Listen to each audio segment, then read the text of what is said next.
In today's video, I'm sharing my experience right now traveling in China. And spoiler alert, it's super messy.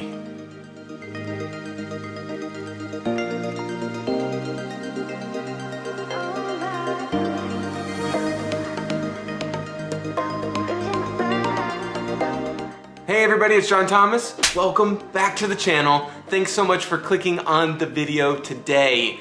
So I've had a pretty adventurous 2 weeks trying to take a trip outside of Tianjin, and I just wanted to share the experience. It's a little bit of an emotional roller coaster, and I think ultimately it's gonna end up well, but I wanted to take you all on this journey with me today.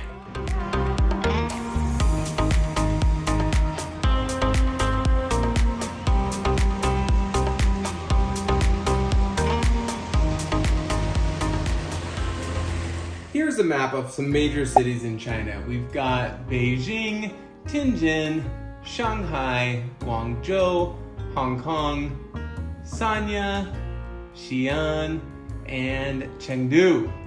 These are all potential possibilities that I was thinking about for a long weekend of travel. Well, and it didn't work out that way. I've only spent 6 days outside of Tianjin, and I just wanted to do something different, go somewhere different, see something different. Hopefully you all know the feeling. Also, check out this guy. For the first part of my journey, I was hoping to go from Tianjin to Xi'an. In Xi'an, I was going to meet my friend Elise, and we were going to enjoy an amazing food tour. That unfortunately didn't work out well either. Xi'an was facing an uptake in cases, and a lot of the touristy places were closed, and it just didn't end up working out. The next step I was thinking about was Beijing. Recently, I went into my Beijing Health Code app, and the pop-up that said I wasn't allowed to travel to Beijing had disappeared.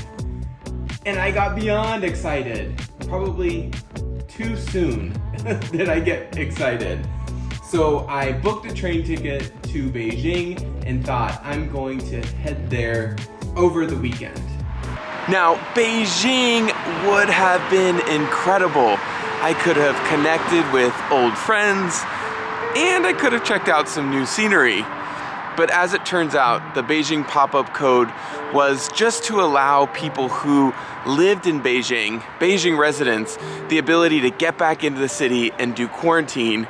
So if I had gone there, I would have had to do 7 days of quarantine in a hotel, and that was not something that I was looking forward to.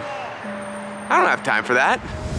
I still want to go to a big city, so let me go to Shanghai. So I thought about booking a flight to Shanghai, but thought that I would check with the hotels first. I called every major hotel in Shanghai.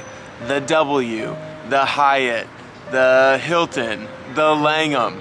I even was gonna splurge for a stay at the Waldorf Astoria on the Bund. But every hotel said that if I was coming from Tianjin, I would need a 7-day quarantine. So frustrating, but understandable at the same time. So Shanghai is now off the list, unless you wanted to stay in a super far out place. So then I thought, the only other place I've been besides Beijing this year is Sanya. So let me take a trip to Sanya. For those of you who don't know, Sanya is like the Thailand of China. It's absolutely beautiful. It has amazing resorts, beautiful beaches, wonderful ocean water, great food, and so much relaxation. It's just an incredible vibe if you've ever been there. I've been to Sanya about 5 times in the last 3 years, and so I thought, why not try to go there again? But as it turns out, everybody else had that idea because it is one of the few places that are accepting of Tianjin people, and so flights were very limited.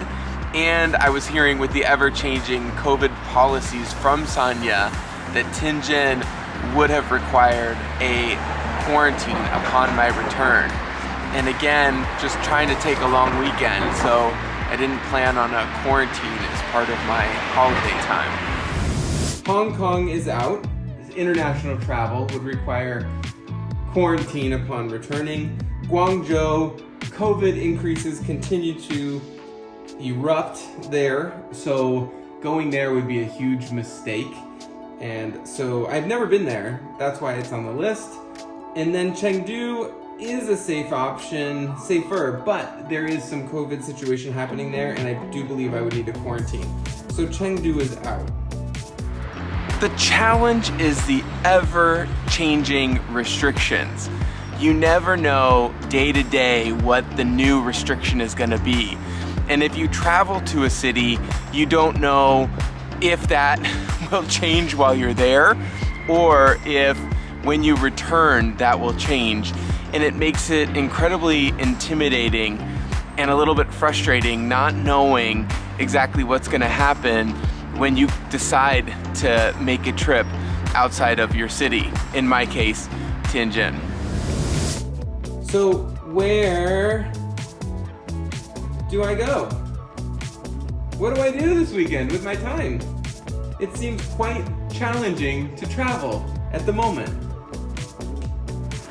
By the way, it's extremely foggy this morning here in the city.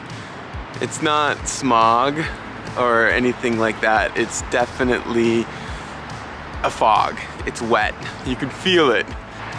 I'm sharing this video to give everybody a little bit of context of what it's currently like to travel in China if you're living outside of China. Even if you're in China, each city varies so much on their restrictions that you might be able to go places that I'm not able to. So if that is you, then congratulations. I'm so happy for you. But I've been reflecting a lot. In the first 2 years of the COVID situation, I was really an advocate for how well it had been managed here, where everybody was safe and virus-free for the most part. And it was really, you had autonomy to be able to go a lot of places within the country, which was fantastic.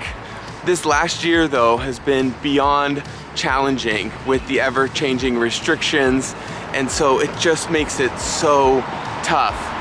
So I understand the reasoning behind it, but I think that we've learned a lot in the last 3 years, and hopefully we'll be making a shift soon and I can travel a little bit more. I'm confident that'll happen soon. I have a lot of hope. Whoa, I almost fell. Is that a good sign or a bad sign? I don't know, but thank you so much for watching the video. I'll see you in the next one. Bye.